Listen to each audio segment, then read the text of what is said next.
in the most chaotic conditions this world is today.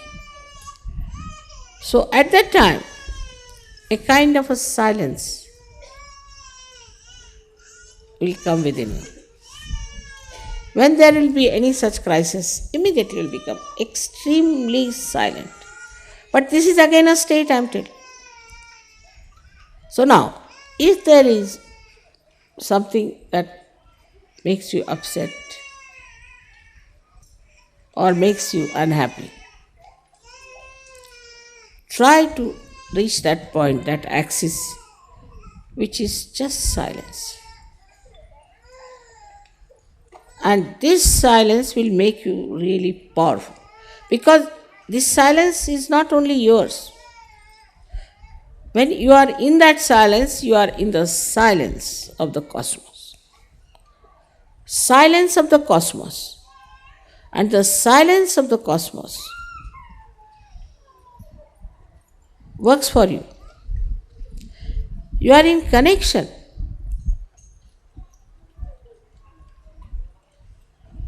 with that cosmic power, we can call it, but it's more than that, is divine power, I should say. Divine power which is working all the cosmos also. So if you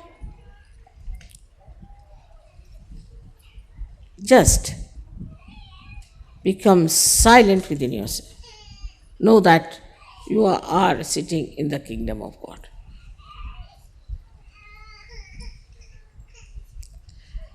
It's like this. When, say, you get the great honor of becoming a king, then you walk up to your throne and you sit down and look around and you feel the silence of the state that now you are the king. This silence is the sign that you are definitely you are now in contact with the divine. You are silent because the divine is going to look after everything. You don't have to do anything, just keep silent. But not forcibly, it's again a state. See, if any turmoil takes place, any problem takes place, suddenly your attention will jump onto that silence. And once you jump onto that silence, you being in contact with this whole all-pervading power. Now, when I talk about all-pervading power, we still don't understand what it is. What it means, this all-pervading power of love. Is it some sort of an energy floating around? Or is it some sort of a river or some sort of a ether?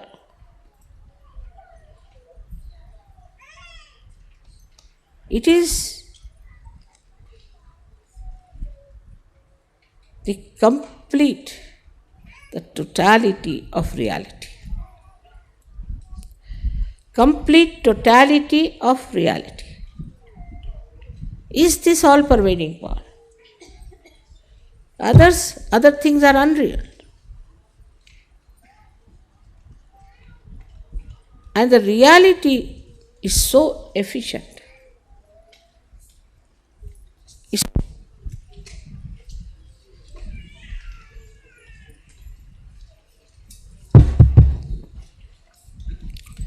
It is so efficient, it never fails, like this mic.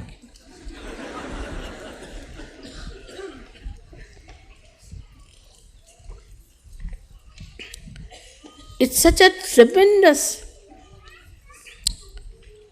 you can call the intertwined process, which we cannot even Imagine with this human understanding how it controls, how it works. For example, you see the trees. Rose bush will give rose only, it won't give apples. It will grow up to certain height, it won't grow like a coconut tree. All the characters of this nature is maintained, nourished, looked after, controlled absolutely at the right time, at the right seasons. That's why in Sanskrit this is called as Rutam Bhara Pragya. Rutu means seasons, and the one which looks after the seasons, that knowledge which is enlightened. Simple definition. But still, it doesn't explain, because it is so complicated for human brain that they cannot understand how it works. Now, all the miracles you have described, I have seen. I mean, there are so many still to be recorded. It's just a play of this power which thinks, understands, cooperates, coordinates, and loves, and looks after you, is at your disposal. At your disposal. Wherever you go, the connection is maintained. You have to have your self-esteem, and you must try to maintain your balance. Once you come in balance, the job of a guru is to give balance to others. It balances everything. It will balance the nature, climate, atmosphere, society, human beings. It is there to balance you.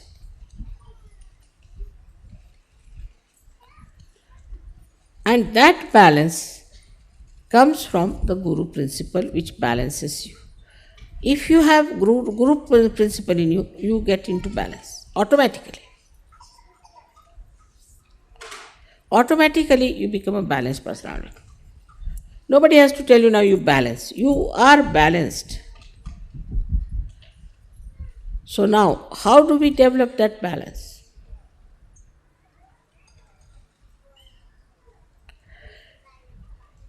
Of course, in the ancient times, they had very severe methods. It is not to eat much, to starve yourself and go to Himalayas, stand on your heads and do all kinds of things. This will bring great imbalance. If you become an austere personality, it will make you such a dry person that nobody would like to stand near you. I mean, you'll be burning, absolutely. So the ascetic ideas, I don't know from where it has come, whatever it has come. Maybe because they wanted people to pay more attention to their spirit. But a guru is not ascetic by nature. But he is so detached that he is ascetic. He may be the king, or he may be a beggar, or he may be a big personality somewhere, or he may be just an ordinary person. If he is a guru, then in every state he is in complete balance. Nothing can disturb him. Supposing you put a crown on his head, so what? Whether it is a cardboard crown, silver or gold or diamonds or anything. It can never impress him and he can never go into imbalances.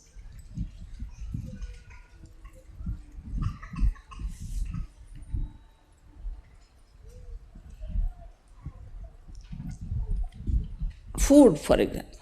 Food is one of the weak points, I think. A guru who might eat quite a lot, may not eat at all, may like something to eat, something not to eat, whatever it is. But nothing can dominate this guru. So the symptom is that you are in balance and you cannot be dominated by food or by power or by wealth or money or anything. Nothing can dominate. You are above all these things. And once you know that you are above these things, then you are not afraid. No more you are afraid. Fearlessness comes into you. Become absolutely fearless. Nothing can put you into imbalance. Nothing can dominate you. Nothing can weaken you. Nothing can make you an addict. Nothing is tempting. There's nothing like temptation left anymore. When you reach that state, beyond temptation, beyond any greed, beyond any lust, then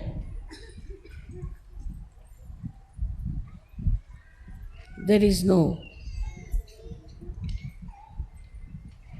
problem.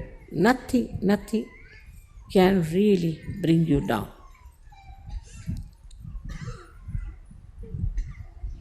You may wear a ordinary tulsi garland, or you may wear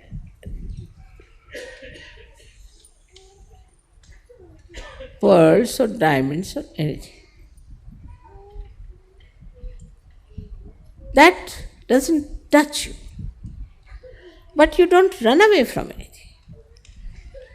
Because when you run away from something, you become an ascetic artificially. Asceticism is within yourself, innate. So nothing can hamper you. Nothing can matter.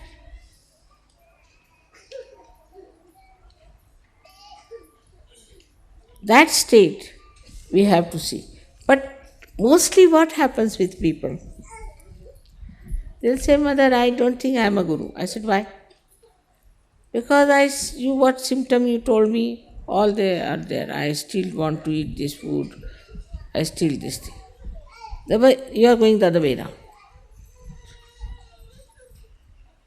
You shouldn't try to weigh upon what I am telling you or try to judge yourself.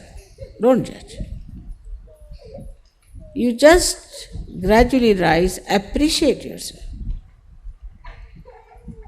And gradually you rise and settle down on the position that you have achieved.